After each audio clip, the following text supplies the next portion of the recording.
Welcome back, everyone. Today, we are diving deep into the world of baby soothing techniques. Specifically, we'll be exploring Dr. Harvey Karp's The Happiest Baby on the Block, and really breaking down some of the surprisingly effective methods that he highlights. Yeah, that's right. It's a really popular book, and for good reason. We'll go way beyond just, stopping the crying. It's really about understanding why those cries happen in the first place, Right. and then how we can use that knowledge, tap into our baby's biology to really effectively soothe them. Exactly. I think that's a really important point. Dr. Karp's approach is all about working with your baby's neurobiology. Yeah. And it's not just about quick fixes. It's about understanding how their nervous system works, and you can then become so much more effective at helping them calm down. So let's dive right in. One of the core concepts in the book is this idea of the fourth trimester. Can you unpack that a little bit for us? What does Dr. Karp mean by that? So imagine this. Oh. Your baby spent 9 months in the womb, right? In this perfectly controlled environment, constant motion, warmth, kind of muffled sounds, weightless, floating. Yeah. And then suddenly they're born, and they're thrust into this world that's bright and loud and cold, and it's just a huge, huge adjustment for them. Right. And so Karp is essentially saying that for those first 3 months, they're still kind of outside womb babies. They're still adjusting to this new environment. They're not, it's like they haven't quite finished cooking yet. Exactly. So they crave those familiar sensations from the womb, and that's why they often cry inconsolably. It's not necessarily that they're in pain, but they're just longing for that familiar, that womb-like environment. So when babies cry excessively during this period, like we always hear about colic, is that what we're talking about? Well, not always. Colic is often a diagnosis of exclusion, meaning, doctors will rule out other potential causes first. But what Dr. Karp is proposing is that a lot of what we label as colic is really just a baby struggling to adapt to this new world. Okay. Their nervous system hasn't fully matured yet, and they don't yet have that ability to self-soothe. And that's where this calming reflex comes in, right? Precisely. The calming reflex is like a built-in off switch for crying. Okay. And it's an automatic response that's triggered by specific sensations that mimic the womb environment. And Dr. Karp actually goes into the evolutionary reason for this reflex. Imagine, back in our hunter-gatherer days, a baby crying and thrashing around that could attract predators. Oh, that's a scary thought. So it was really a survival mechanism. Absolutely. Yeah, the calming reflex kept them safe. It quieted them down. It reduced their movements, and those same triggers that worked back then are still hardwired into babies today. That is fascinating. Yeah. So it's not just about being a good parent, we're trying to figure things out. It's really about understanding these primal needs that babies are born with. Exactly. Dr. Karp, he's identified 5 specific techniques that are super effective at activating this calming reflex. And he calls them the 5 S's. Let's talk about those 5 S's. The first one is swaddling, which I think, a lot of parents are already familiar with. But Dr. Karp seems to have like a very specific way to do it. Yeah. Swaddling is more than just keeping your baby's arms and legs from flailing about. It's about recreating that feeling of being snug and contained, like they were in the room. Yeah. But the key is to do it correctly. Oh. Dr. Karp emphasizes straight arms, and that helps prevent the startle reflex. Okay. And then a snug but not too tight wrap. So there's a right way and a wrong way to swaddle. Oh yeah, definitely. What happens if you don't do it right? Well, if the swaddle is too loose, the baby can, wiggle free and startle themselves awake. Okay. But if it's too tight, it can actually restrict their breathing and be really uncomfortable. So Dr. Karp, he actually recommends a specific technique. Okay. It involves wrapping the baby snugly with their arms straight down at their sides, like a little baby burrito. Oh, I love that visual. It makes sense that swaddling alone wouldn't always stop a baby from crying. Right.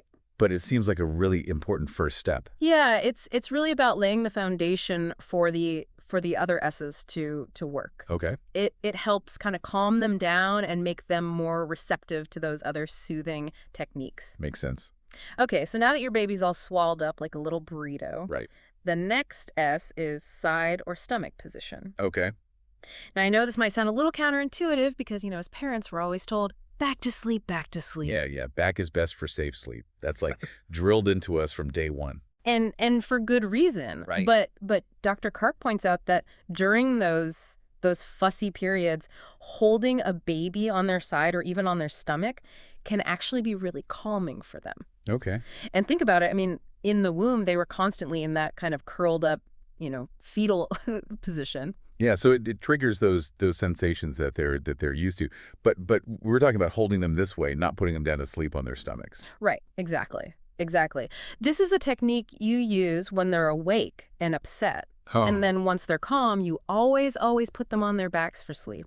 right. It's about understanding kind of the nuances of these techniques and when to apply them safely. Right, right, absolutely. Safety first. So we've got swaddling, we've got side or stomach position. What's the next step in this baby soothing symphony?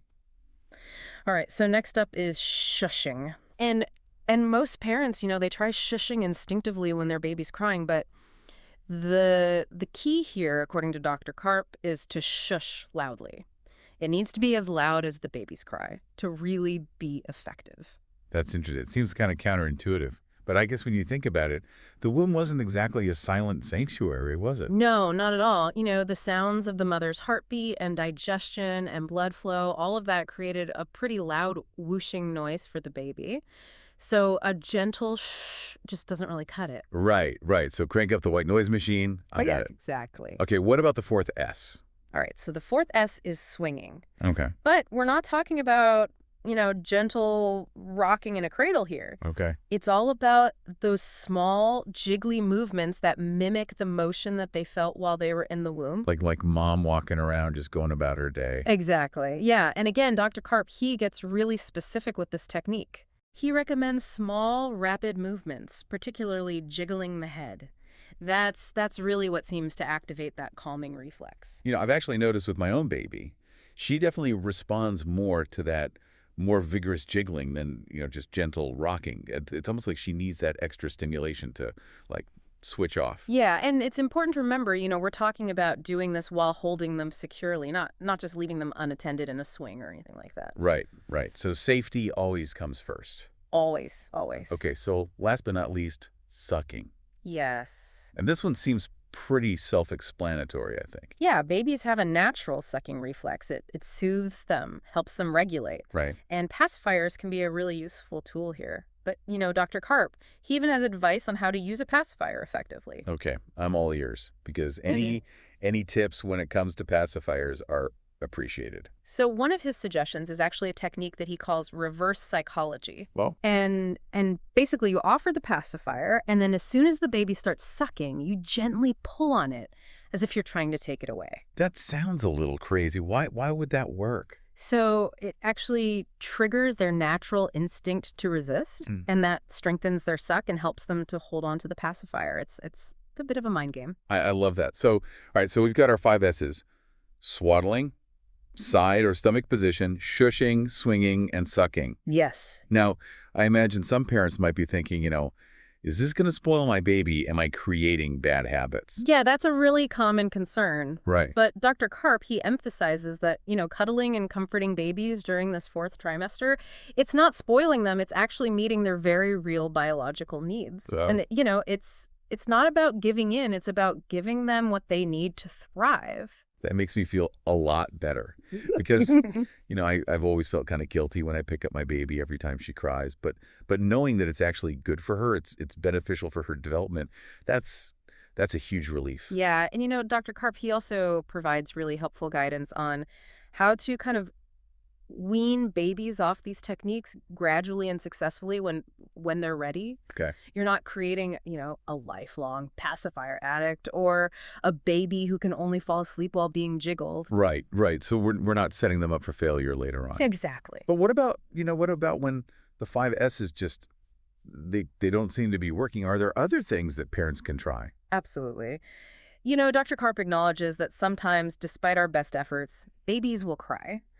And it's always important to rule out any other potential causes. Yeah. Are they hungry? Do they have a dirty diaper? Is there maybe even a medical issue going on? So it's always a good idea to check those basic needs first Yeah. before assuming that it's, just a need for soothing. Exactly. And if those needs are met and the baby is still inconsolably crying, then it might be time to consult with your pediatrician. Right, because there could be something else going on that Yeah, needs, like, medical attention. exactly. And, you mentioned this earlier, but Dr. Karp, he also really emphasizes the importance of parental intuition. Yes, absolutely. Like, you know your baby best. You know your baby If best. something doesn't feel right, trust your gut Yes, and seek professional guidance. absolutely. Speaking of, parental well-being, Dr. Karp also talks a lot about self-care. Hmm. Why is that so important, especially during those really early months? Well, caring for a newborn, it's incredibly demanding, It is. both physically and emotionally. And it's really easy to get caught up in that constant cycle of feeding, changing, soothing, Mm-hmm. and and forget to take care of ourselves. Like, Yeah. and when we're exhausted and depleted, it's so much harder to respond to our baby's needs with patience and sensitivity. I can definitely relate to that. When I'm sleep deprived, I'm overwhelmed. Even the smallest things can feel like huge challenges. Exactly. Exactly. And that's when we're more likely to, second guess ourselves and feel like we're failing as parents. Yeah. And so self-care, it's not selfish. It's essential. Right. It's essential to being the best parent we can be. It's about being kind to ourselves, just like we're kind to our babies. Exactly. Exactly. And he also reminds us that we don't have to go through this alone. Mm. Seeking support from our partners, from family, from friends, or even, a therapist, that can make a huge difference. Yeah, sometimes just, talking about those worries with somebody else can help put things into perspective. Absolutely. And he also offers some practical techniques for managing anxiety. Deep breathing exercises, mindfulness meditation. Yeah, those can be so helpful for calming down those like racing thoughts and just bringing yourself back to the present moment. Exactly. Yeah. Ultimately, I think Dr. Karp's message is one of hope and empowerment. He believes that all parents have the capacity to soothe their babies, to comfort them, and that we don't have to be perfect to be good enough. That's so reassuring. It really does take the pressure off and just allows us to enjoy these precious early months. Exactly. Yeah. And it's really about, building that bond and trusting yourself. Right. And it sounds like, his approach really is all about empowering parents to trust those instincts and to understand their baby on a deeper level. Absolutely. And one of the things he emphasizes is that parental anxiety, it's normal. Yeah. It's actually a biological imperative. It's what kept our ancestors vigilant, attentive to their baby's needs, ensuring their survival. So a little bit of worry is a good thing. Exactly. Yeah, it's when that worry becomes excessive or debilitating that it starts to interfere with our ability to parent effectively. And I think, a lot of parents, especially first-time parents, they really struggle with that. Oh, for sure. We're bombarded with information from all sides, Mhm. often conflicting information, and we're constantly, second-guessing ourselves. Absolutely. And Dr. Karp, he addresses this head on in his book, and he reassures us that babies are much more resilient than we think, and that we as parents are doing a much better job than we give ourselves credit for. It's so easy to get caught up in that pressure to be perfect. It is, yeah. Right. And he encourages us to challenge those negative thought patterns and really focus on our strengths as parents. Okay. We need to give ourselves grace and recognize that we're all learning as we go. It's about being kind to ourselves, just like we're kind to our babies. Exactly. Yeah. And he also reminds us that we don't have to go through this alone. Seeking support from partners, family, friends, or even, a therapist, that can make a huge difference. Yeah, sometimes just talking about those worries can really help. Absolutely. And he offers some practical techniques for managing that anxiety. Things like deep breathing exercises or mindfulness meditation. Yeah, those can be so helpful for calming down. Yeah, just bringing yourself back to the present moment. Right. Yeah. Well, this has been a really fascinating deep dive into Dr. Karp's work, and I hope that it's, given you some really valuable tools and insights to help understand your baby's needs. I feel like I've learned so much, not just about, specific soothing techniques, but really about the importance of trusting my own instincts as a parent Mm-hmm. and taking care of myself. Absolutely, yeah. Those are so important. And as we wrap up here, I want to leave you with this thought. What's one small change that you can make today, based on what we've talked about, to create a calmer, more joyful experience for both you and your baby? That's a great question. And thank you all so much for joining us on this deep dive into the happiest baby on the block. We hope you found it insightful and empowering, and we'll see you next time.